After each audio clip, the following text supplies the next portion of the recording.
Hello WhatsApp guys, কি অবস্থা তোমাদের? আশা করি তোমরা সবাই ভালো আছো। আমরাও ভালো আছি তোমাদের দোয়াই। আজকে আমরা টিমের সবাই মিলে যাচ্ছি নরসিংদী নাগরকান্দি। তো টিমের পক্ষ থেকে আসি আমি জাহিদ।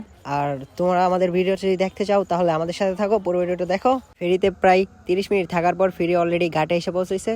তো আমরা এখন সবাই নেমে যাবো আর কি, যাওয়ার জন্য প্রস্তুতি নিচ্ছি। তো অলরেডি আমরা সবাই বাইকে উঠে গেছি। আর আমরা প্রথমেই যাব তেলের পাম্পে।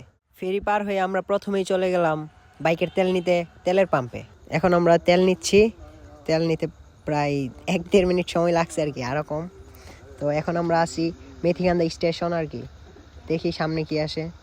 এটা হচ্ছে একটা পার্ক বা রেস্টুরেন্ট, যেটাই বলো, নতুন হয়েছে। আমরা কখনো যাই নাই, ভাবছি যাওয়ার পথে উঠবো, কিন্তু আর যাওয়ার পথে ওঠা হয় নাই। তোমরা যদি আসো তাহলে আমাদেরকে মেসেজ দিও, আমরা তোমাদের সাথে যাবো, ঘুরবো। বিশেষ করে মেয়েরা হইলে মেসেজ দিও, বুঝছো? পুলা তোমরা দরকার নাই ভাই, আমরা যে টিম আছে আমরা এইগুলো এনাফ, পুলা মানুষের দরকার নাই।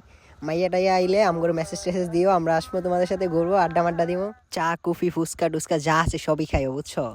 তাও তোমরা আসো, বেল যা লাগে আমরাই দিই, মনে প্যারা নাই, আইসো আড্ডা মাড্ডা দিই মনে। আর যারা যারা আসতে চাও তারা একটা কমেন্ট করো। বাই দা ওয়ে, তোমরা কিন্তু সিরিয়াসলি নিও না ব্যাপারটা, বুঝছো? মজা করলাম।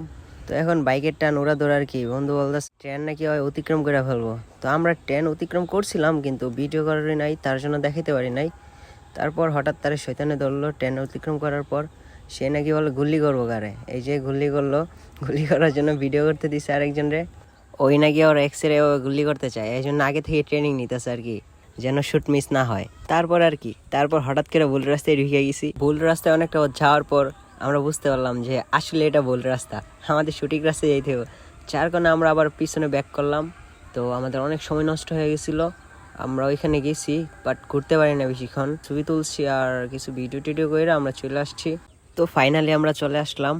সামনে যেটা দেখছো এটাই নাগরকান্দি ব্রিজ। তোমরা চিনো জানি, যারা চিনো তারা তো চিনোই, আর যারা চিনো না তাদের জন্য বলতেছি আর কি। তো এইখানে এসে ফুলের বাগানগুলা, আর সামনের সাইডে তোমার 2টা পার্ক আছে আর কি। আমরা মনে করলাম যে পার্কে যাওয়ার থেকে মানে ফুলের বাগানে যাওয়া বেটার, কারণ আমরা তো এখন বড় হয়ে গেছি। তো তো তো তো আমরা এখানে বাইক টিক রেখে গেছি, এইসব ভিডিও করে নিয়ে স্কিপ করে দিছি। যাই হোক, আমরা অলরেডি এখন টিকিট কেটে নিতেছি। অল্প কিছুক্ষণের ভিতরে আমরা ভিতরে প্রবেশ করব। আমরা ভিতরে কোনো ভিডিও করে নাই যে তোমাদেরকে দেব। আমরা এখন কসমোস ফুলের ভিতরে প্রবেশ করতেছি। আর তোমরা দেখতে পাচ্ছ যে পুরা সন্ধ্যা হয়ে গেছে, এখন ভিডিও টিডিও করার মতো কোনো অবস্থাই নাই। তাও আমরা কিছু ছবি আর ভিডিও করে চলে আসছি। সাংবাদিক আবাবা মাহিন নাকি আমাদেরকে জিজ্ঞেস করবো, তো দেখেন কি বলে মাহিন।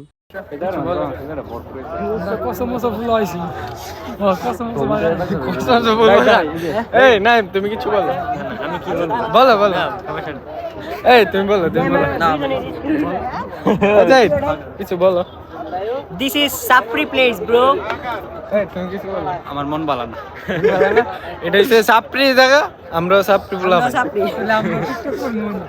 তাহলে টিকটক করবা কি ভাই? পিছে বলতে কি কসম কসম হয় কি রে, আসে না।